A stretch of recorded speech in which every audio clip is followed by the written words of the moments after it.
Changes हुए हैं expiries में। सेबी की कुछ दिन पहले नोटिफिकेशन आई थी कि एक एक्सचेंज केवल एक इंडेक्स एक्सपायरी रख पाएगी। उसके रिलेटेड कौन से बदलाव आए हैं एफएनओ में? जी बिल्कुल, इसे समझने के लिए पहले इसका रीज़न समझ लेते हैं क्यों किया गया है। अब तक ऐसा था कि हर दिन कोई ना कोई वीकली एक्सपायरी हो रही थी, जिस वजह से जो पोजीशंस थे वो काफ़ी स्प्रेड आउट हो गए थे। उसकी वजह से काफ़ी इलिक्विडिटी भी हो गई थी काफ़ी सारे कॉन्ट्रैक्ट में। अब इसके वजह से काफ़ी स्पाइक्स आने लगे थे, काफ़ी जैसे फ्री ट्रेड्स बोलते हैं वैसे दिखने लगे थे, जिसके वजह से काफ़ी ट्रेडर्स को नुकसान भी हो रहा था। तो इस वॉलेटिलिटी को कंट्रोल करने के लिए, जो स्पेकुलेटिव ट्रेडिंग बोलते हैं, उसे मैनेज करने के लिए सेबी ने ये सर्कुलर जारी किया था कि 20 नवंबर के बाद से एक एक्सचेंज एक कॉन्ट्रैक्ट रखेगा हर हफ्ते वीकली एक्सपायरी के बेसिस पे। इसके चलते एनएससी का सर्कुलर आया है कल ही, और वहाँ पे उन्होंने बताया कि वो सारे ही वीकली एक्सपायरी कॉन्ट्रैक्ट को खारिज करने वाले हैं। सिर्फ निफ्टी ही एक कॉन्ट्रैक्ट रहेगा जो वीकली बेसिस पे ट्रेड होगा। अब इसकी डेट्स देख ले तो निफ्टी बैंक की आखिरी एक्सपायरी होने वाली है 13 नवंबर पर।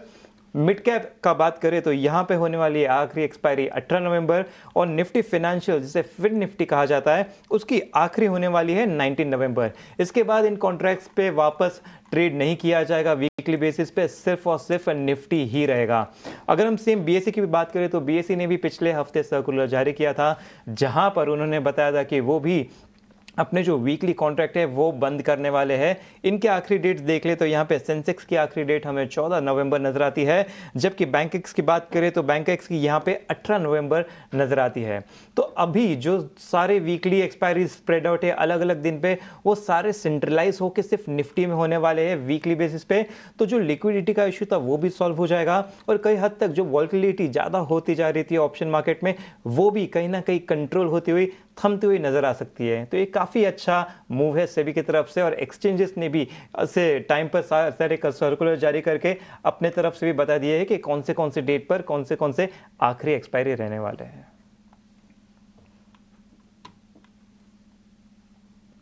ठीक है अंश, बहुत शुक्रिया आपका।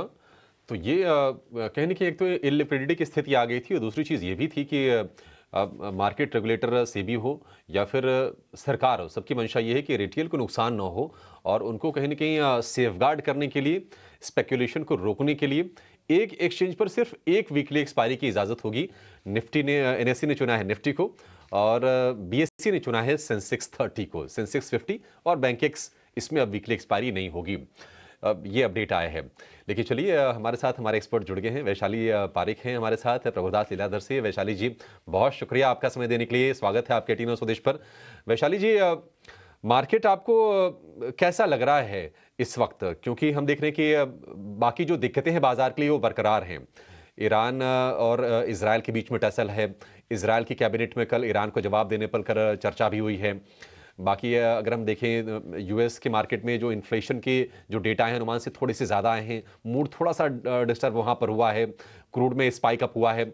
ये तो फंडामेंटल रीजन हो गए, लेकिन कहीं ना कहीं बाजार ठिठक रहा है 25,000 के आसपास। आज के लिए आप क्या लेवल्स देख रही हैं, और ट्रेडर्स को आप क्या सलाह देंगी? Very good morning. यस, आपने बिल्कुल सही कहा दैट मार्केट में एक्चुअली मैनेज हो रहा है। सेक्टर रोटेशन, स्टॉक रोटेशन की बात है फिलहाल तो। और ब्रॉडबेस निफ्टी की बात करें तो स्पॉट लेवल्स की बात करूंगी मैं। 24,900 का एक क्रूशियल सपोर्ट बना हुआ है। Unless and until we see a close और सस्टेन करता है 24,900 के नीचे, तो एक वीक बायस बन सकता है, और that could give a target of 24,400 and so on. So till then मैं कहूंगी एक बहुत ही नैरो रेंज है, बिकॉज मैं अभी फिलहाल विक्स वोलेटिलिटी इंडेक्स भी देख रही थी, काफी फ्लैट है। सो मुझे कुछ अभी फिलहाल नहीं लग रहा है, but it's a wait and watch scenario. 25,200 25,300 का जो हर्डल है वो रेजिस्टेंस बना चुका है। कल हमने देखा बैंक निफ्टी मार्केट को सपोर्ट कर रहा था। सो क्लोजिंग भी ठीक ठाक थी। तो I think 51,800 is the near term resistance in bank Nifty. So unless and until हम 52,000 के ऊपर क्लोज ना करें, मैं ये अभी भी बाउंस बैक ही कहूंगी। और 50,300 का जो प्रीवियस सपोर्ट था वो सपोर्ट बना चुका है, और नियर टर्म के लिए 50,800 का सपोर्ट है। So let's wait and watch, because कल हमने बैंकिंग में बहुत ही वॉल्यूम भी देखे, कोटक बैंक खास करके, HDFC bank. So follow up buying अगर है तो आई थिंक निफ्टी की रेंज बनी रहेगी।